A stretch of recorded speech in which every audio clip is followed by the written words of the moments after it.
On Friday, the Central Anti-Corruption Bureau began verifying the accuracy and truthfulness of former Foreign Minister Radosław Sikorski's financial declarations. The control concerns, inter alia, the financial benefits received by the member of the European Parliament from the United Arab Emirates.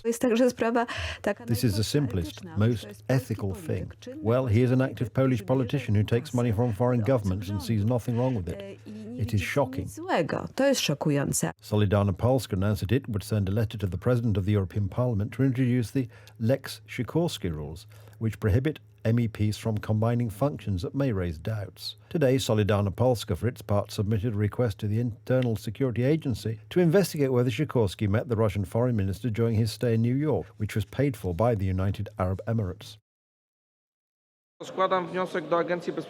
I am submitting a request to the Internal Security Agency to verify whether Sikorski and Lavrov met at the famous November 2022 conference. It should also be clarified whether Sikorski's funding came from Russia. The United Arab Emirates is a country where human rights are not respected. Those who break Sharia law face flogging, imprisonment, or even the death penalty. This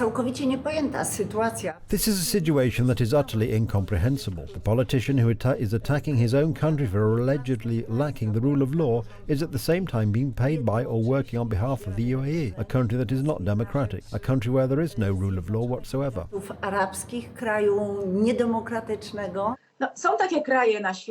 There are countries that do not meet the standards of democracy or civilization, when civilization is judged by human rights. Such countries know how to take care of their image and how to deal with the outside world, to make it less repulsive.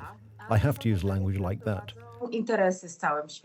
Despite the brutal war on Poland's eastern border, the United Arab Emirates continues to do business with Russia. In January, the United States sanctioned an airline that supports the Wagner Group. Kratal Aviation is an aviation company headquartered in the United Arab Emirates. The Wagner Group uses aircraft supplied by the company to transport personnel and equipment between the Central African Republic, Libya and Mali. Kratal has been identified as a contributor to the conflict in the Central African Republic in connection with material assistance, sponsorship, provision of financial, material, logistical or technological support, as well as goods and services to the Wagner Group.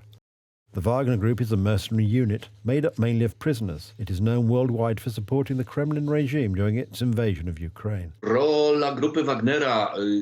Prigozhin wanted his army to be better than the Russian army and its commanders, the role of the Wagner Group in the fighting of Ukraine is enormous.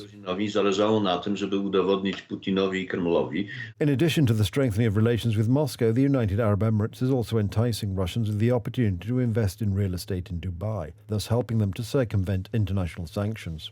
Dubai is much more liberal than its neighbour, Qatar, but this is the part of the world where the only law is the checkbook and the status of the country of origin. So human rights, as we understand them, do not exist. Radosław Sikorski received about $500,000 from the United Arab Emirates over the past few years. The former Polish foreign minister was an advisor at an international conference hosted by the authorities in Abu Dhabi.